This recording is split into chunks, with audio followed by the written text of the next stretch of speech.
여러분 안녕하십니까? 주간 종합뉴스입니다. 새해가 되면 각 기관별로 한 해 나아갈 방향을 정하는 사자성어를 발표하는데요. 세종시청과 의회, 교육청이 정한 올해 사자성어는 무엇인지 김우순 기자가 정리해봤습니다. 세종시가 정한 올해의 사자성어는 같은 목표를 위해 다 같이 힘쓰자는 의미의 동심동덕입니다. 지난해 두 개의 큰 선거를 치르면서 쪼개진 민심을 다시 하나로 뭉쳐 미래로 나아가자는 의미를 담았습니다. 특히 대통령 세종집무실과 국회 세종의사당 건립을 본격화해 진짜 행정수도로 나아가는 교두보를 마련하고 자족기능 확충을 통해 미래전략도시로 육성하는 데 행정에 초점이 맞춰질 전망입니다. 세종의 발전, 충청권의 발전, 국가의 발전이라는 하나의 목표를 향해서 마음을 같이 하고 그럼으로써 우리가 후손들에게 큰 덕을 쌓아놓는, 남기는 그런 한 해가 되었으면 좋겠다라는 생각을 가지고 세종시의회가 정한 사자성어도 이와 비슷한 의미를 담은 공존공영입니다. 함께 살고 함께 번영해 가자는 뜻입니다. 의회의 기본 원칙인 민의 수렴, 집행부에 대한 견제와 감시, 협업에 충실하자는 취지입니다. 대한민국이라는 큰 틀에서 수도권과 지방이 함께 번영할 수 있는 국가 균형 발전을 실현해가고 아울러 세종시에서는 신도심과 원도심, 도시와 농촌이 지역 내 균형 발전을 실현해가자는 의미도 담고 있습니다. 세종시 교육청은 한자 대신 순 우리말 4글자로 이뤄진 함께 가자, 함께 살자를 올해의 사자성어로 정했습니다.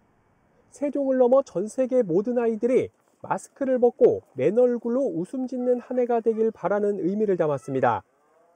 새 정책 목표와 비전을 담고 있는 사자성어, 각 기관의 바람대로 흘러갈 것인지도 올 한 해 관심 갖고 지켜봐야 할 대목 중 하나입니다.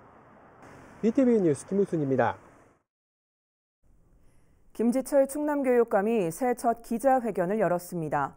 학생 주도성 인식과 미래교육 체제 전환을 충남교육의 목표로 정하고 5대 정책 방향을 제시했습니다. 송용환 기자의 보도입니다. 지난해 충남교육의 핵심 과제는 코로나19로 인한 학습 격차 해소였습니다. 기초학력 종합 시스템인 온체험을 전국 최초로 개발해 학습 이력을 체계적으로 관리하고 친구야 만나자, 도란도란 친구사랑 프로그램을 통해 학생들의 심리 정서 회복과 관계 향상에 중점을 뒀습니다. 김지철 교육감이 신년 기자회견을 열고 미래교육 체제 전환을 위한 5대 정책 방향을 발표했습니다. 가시적으로는 오는 9월 현재 연구정보원을 충남교육과정평가정보원으로 바꿔 미래교육의 평가체제를 전담합니다. 평가정보원에는 기초학력 보장을 위한 학력향상지원센터를 이달 중에 우선 설치합니다. 학력향상지원센터를 올해 1월부터 운영하기 시작했습니다.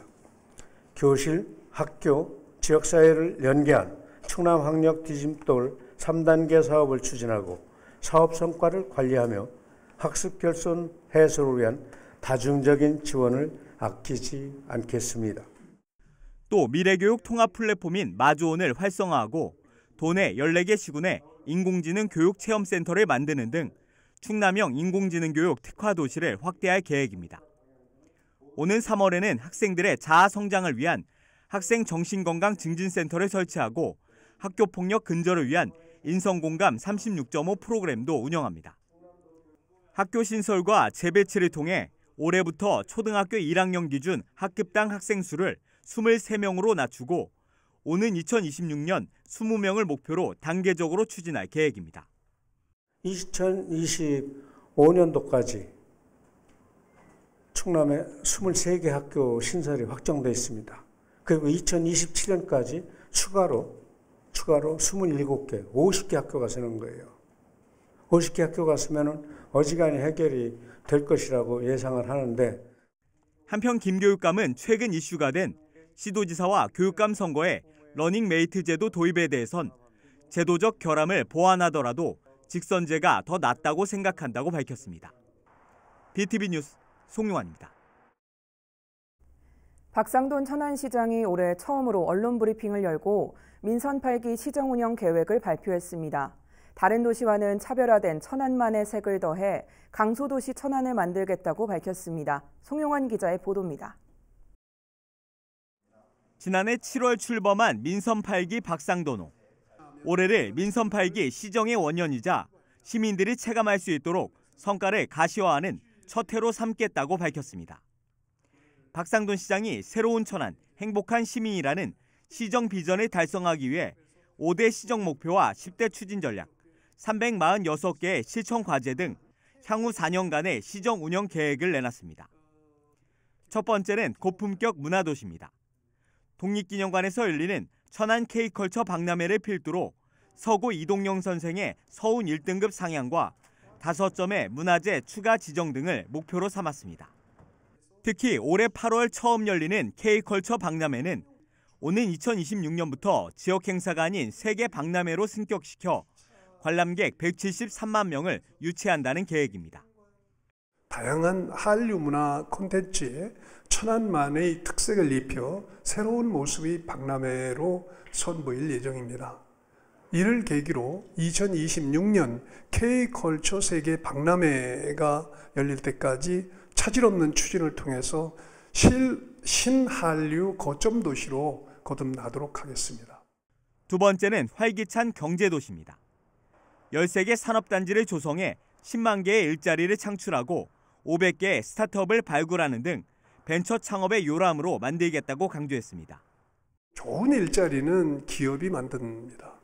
853만 평방미터 규모의 13개의 산업단지를 동시 조성함과 동시에 우수기업 유치로 양질의 일자리를 확대하고 투자 인프라 구축과 대규모 고용 창출 기업을 집중 유치해서 좋은 일자리가 넘치는 천안을 만들겠습니다. 박 시장은 이 밖에도 타 지자체와 경쟁을 벌이고 있는 성안 종축장 국가산단 지정과 국립치의학연구소 유치에 대해서도 강한 자신감을 내비쳤습니다. BTV 뉴스 송용환입니다. 지난 6일 지방선거에서 상대 후보에 대한 허위 사실을 공표한 혐의로 기소된 박경기 아산시장의 첫 재판이 열렸습니다. 만약 유죄로 인정될 경우 최소 형량이 당선 무효형에 해당돼 치열한 법정 공방이 예상됩니다. 송용환 기자입니다. 지난 5월 당시 국민의힘 아산시장 후보였던 현 박경기 아산시장이 낸 성명서입니다. 박 시장은 성명을 통해 상대 후보인 오세연 전 아산시장이 시장 취임 직후인 2018년 8월 다세대 주택을 매입하고 2021년 6월 윤모 씨에게 해당 부동산을 매매했는데 소유권이 이전된 날 담보 신탁이 아닌 관리 신탁이 된 건 굉장히 비상식적인 일이라고 주장했습니다. 또 매입한 등기인이 오 전 시장의 부인과 성이 같은 윤 씨라는 점을 밀어 허위 매각 의혹을 갖기에 충분하다는 내용도 담았습니다. 하지만 성명의 내용과는 달리 해당 부동산은 담보 신탁이 됐었고 매수인은 성만 같을 뿐 친인척 관계도 아니었습니다. 허위사실 공표 혐의로 기소된 박경기 아산시장에 대한 첫 재판이 대전지방법원 천안지원에서 열렸습니다. 이날 재판에서 검찰은 박 시장 측이 기자로부터 허위 매각 의혹 정보를 공유받고 추가 확인 없이 허위 내용이 담긴 성명을 배포했다고 밝혔습니다. 재판을 마치고 나온 박 시장은 재판부에서 현명하게 판단할 것이라고만 말하고 황급히 법원에 빠져나갔습니다. 재판부에서 현명하게 판단하실 거예요. 한편 허위사실 공표죄의 최소 형량은 벌금 500만 원으로 공직선거법상 당선 무효형인 벌금 100만 원보다 높게 설정돼 있습니다. 박 시장의 두 번째 재판은 다음 달 1일 열릴 예정입니다. BTV 뉴스 송용환입니다. 국회 세종의사당 건립을 위해 꼭 필요한 절차지만 차일피일 미뤄지고 있던 국회 규칙 제정이 속도를 낼 전망입니다. 김진표 국회의장이 관련 규칙안을 마련해 국회 운영위원회에 제출한 건데 지역에서는 즉각 환영의 목소리가 나왔습니다. 김호순 기자입니다. 세종 지역 정치권과 시민사회단체가 한 목소리로 국회 세종의사당 건립을 위한 국회 규칙 제정을 촉구한 지 이틀 만에 김진표 국회의장이 이에 화답했습니다. 5일 세종의사당 설치 및 운영 등에 관한 규칙안을 마련해 국회의장 의견 제시 형태로 국회 운영위원회에 제출한 겁니다. 이 규칙안엔 세종의사당의 위치와 부지 면적, 사업 예산 등의 내용이 담겨 있는데 특히 국회의 11개 상임위원회와 예산결산특별위원회를 세종시로 이전하기로 명시한 점이 핵심입니다. 김 의장은 미래의 국회가 국민들께 새로운 희망을 드리는 소임을 다하는 일에 필요한 공간과 기능을 순차적으로 충실하게 조성할 것이라고 강조했습니다. 지역에선 즉각 환영의 목소리가 이어졌습니다. 정치권에선 40만 세종 시민들의 염원이 국회 규칙 제정안 발의로 이어졌다며 환영했고, 행정수도환성 시민연대는 기대한다면서도 2월 임시국회에서 반드시 처리할 것을 재차 촉구했습니다. 해당 규칙안이 국회 본회의를 통과하면 세종의사당 건립은 한층 속도를 낼 것으로 보입니다. 목표로 했던 2027년 완공은 무리겠지만 2028년까지는 가능할 거란 전망도 일부에서 나오고 있습니다. 한편 이번에 제출된 규칙안은 앞으로 운영위원회와 법제사법위원회 심사를 거쳐 본회의를 통과하면 최종 확정됩니다. BTV 뉴스 김우순입니다.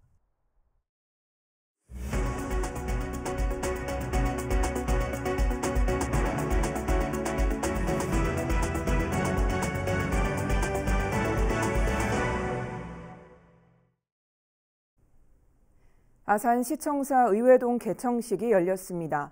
의회동은 지하 1층, 지상 5층 규모로 모두 180억 원이 투입됐습니다. 지상 1층에는 주차장이 조성됐으며 2층에는 허가과와 위생과, 3층에는 공공시설과, 개발정책과 등 행정부서가 입주했습니다. 또한 4층과 5층은 의장실과 의회 사무국, 본회의장 등 의회 사무공간으로 사용됩니다. 이번 의회동 개청으로 행정수요 증가에 따라 부족했던 행정사무공간 문제가 해소되는 것은 물론 독립된 의회 기능공간 확보로 시민들에게 더 나은 행정서비스를 제공할 수 있게 됐습니다. 이 청사를 개청하는 데 있어서 그 책임감과 그 과제를 함께 몸에 담고 여러분에게 지금보다는 좀 더 바르게, 좀 더 빠르게, 좀 더 성장된 의회로 거듭날 수 있도록 아산시 발전과 함께 노력하도록 하겠습니다. 세종시의 해묵은 현안 과제 중 하나죠. KTX 세종역 신설 이슈가 새 시작부터 뜨겁습니다.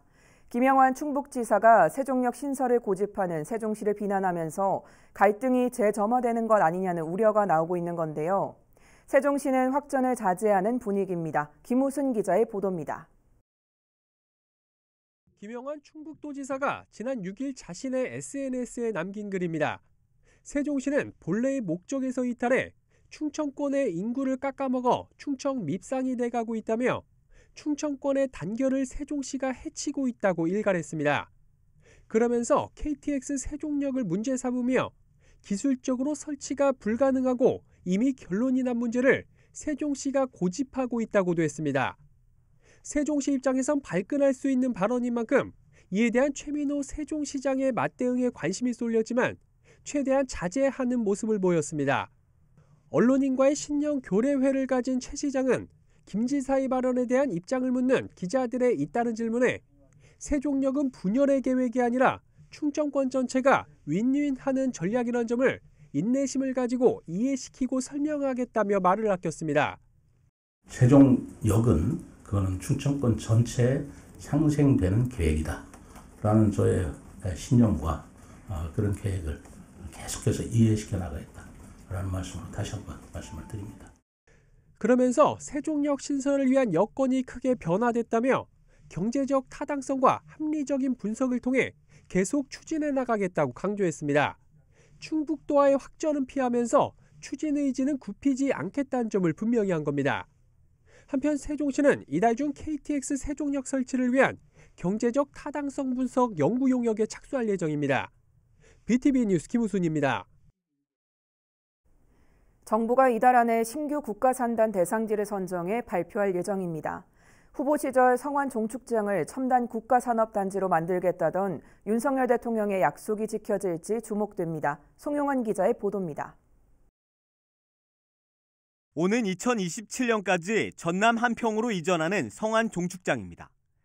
여의도의 1.5배에 달하는 넓은 부지를 차지하고 있어 수십 년 동안 천안 북부권 발전에 걸림돌이었습니다. 종축장이 떠나는 부지는 무엇으로 채울까? 충청남도와 천안시는 이곳을 첨단 국가산업단지로 지정해달라며 정부에 신청했습니다. 성완 종축장의 국가산단 지정은 윤석열 대통령의 후보 시절 공약이었기 때문입니다. 과거에 성완 목장이 있던 이 종축장 부지에 국가 첨단 산업단지와 뉴타운을 조성하겠습니다. 종축장 개발은 천안의 오랜 수건 사업으로 지역사회의 기대감은 어느 때보다 큽니다. 윤석열 대통령의 대선 공약입니다. 국민과의 약속입니다. 셋째는 대한민국 하늘 아래 이러한 신이 내린 땅처럼 훌륭한 부지가 없습니다. 이 땅이야말로 반드시 국가산업단지로 선정이 돼야 된다. 저는 이렇게 말씀을 드릴 수가 있습니다. 전국의 국가산단 후보지는 모두 19곳. 충남에서는 예산과 홍성, 그리고 천안까지 3곳이 도전장을 냈습니다. 국토교통부는 이번 설 명절 전후로 이 가운데 6곳에서 많게는 10곳을 선정할 전망입니다. BTV 뉴스 송용환입니다. 코로나19로 어려운 경제 상황 속에서도 아산 지역의 사업체와 종사자 수가 증가한 것으로 조사됐습니다. 2021년 말 기준 아산시의 전체 사업체 수는 3만 4천여 곳으로 충남에서 두 번째로 많았습니다. 보도에 김장섭 기자입니다. 2021년 말 기준 아산 지역 사업체 수는 모두 3만 4,775곳으로 나타났습니다. 전년보다 339곳이 늘어난 것으로 충남에서 두 번째로 사업체 수가 많았습니다.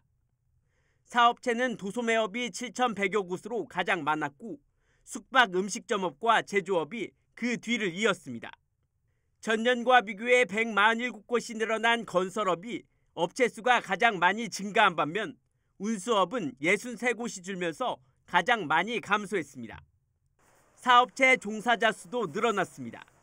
같은 기간 아산 지역 전체 사업체의 종사자 수는 19만 9천여 명으로 전년과 비교해 5,100여 명 늘었습니다. 산업별로 보면 제조업이 9만 8,500여 명으로 전체의 절반에 가까운 49.5%를 차지했습니다. 이어 도소매업과 숙박 음식점업이 그 뒤를 이었습니다.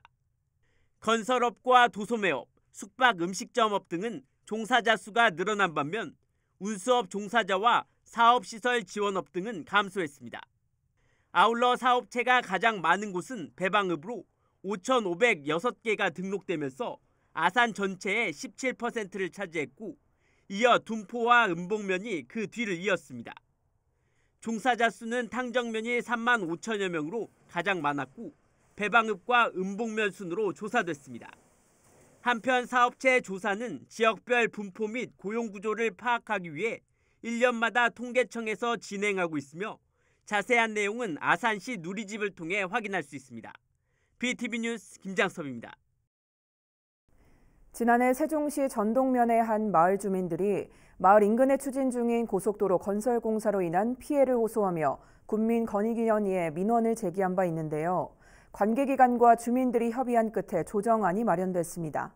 국가사업으로 추진되는 공사 과정에서 마을 주민들과의 갈등을 줄일 수 있는 좋은 선례가 될 전망입니다. 김우순 기자의 보도입니다.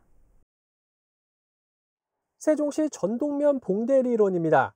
세계마을 30여 가구가 살고 있는 조용한 시골 마을인데 최근 마을에 중대한 위기가 찾아왔습니다.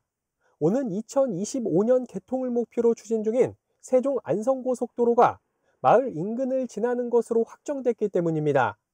문제는 터널과 도로 공사를 위해선 공사 차량이 마을길을 불가피하게 이용해야 하는데 워낙 폭이 좁다 보니 주민 불편은 물론 안전까지 위협할 것이 불보듯 뻔하단 겁니다. 더군다나 지난해 터널 공사가 시작되면서부턴 마을에 식수원이 고갈됐다고 주민들은 하소연합니다. 작년에 이 터널을 뚫으면서 작년에 이 동네 물이 고갈이 됐었습니다. 고갈이 돼가지고 진짜 먹는 물도 못하고 지금 시골에도 화장실이 수세식이 되어 있기 때문에 화장실 하는데도 엄청난 난감을 작년에 했었고 이에 주민들은 지난해 국민권익위원회에 민원을 제기했고 약 6개월 만에 현장 조정 회의를 통해 해법을 찾았습니다. 먼저 마을도로 관련해선 공사 추진을 위해 설치하게 될 공사용 가설도로를 농어촌도로로 지정해 영구적으로 사용할 수 있도록 했습니다. 세종시가 농어촌도로 지정과 보상 작업을 책임지면 한국도로공사는 폭 6m에 이르는 도로 확포장을 맡는 구조입니다. 또 식수원 부족 사태는 올해 지역 상수도 공급 사업을 우선순위에 두고 추진하기로 관계기관이 합의를 마쳤습니다. 아무리 공익이 중요하다 하더라도 그래서 공익과 그러한 여러분들의 사익이 적정하게 조화될 수 있는 게 바람직한데 오늘 그 바람직한 방향을 찾아가는 첫 자리가 아니었나 싶습니다. 국가적으로 추진되는 공사 민원에 대해 국민권익위원회 중재로 지자체와 시공사 그리고 주민들이 상호 합의를 이룬 모범 사례가 될 전망입니다. BTV 뉴스 김우순입니다. 이상으로 주간 종합 뉴스를 마칩니다. 시청해주신 여러분 고맙습니다.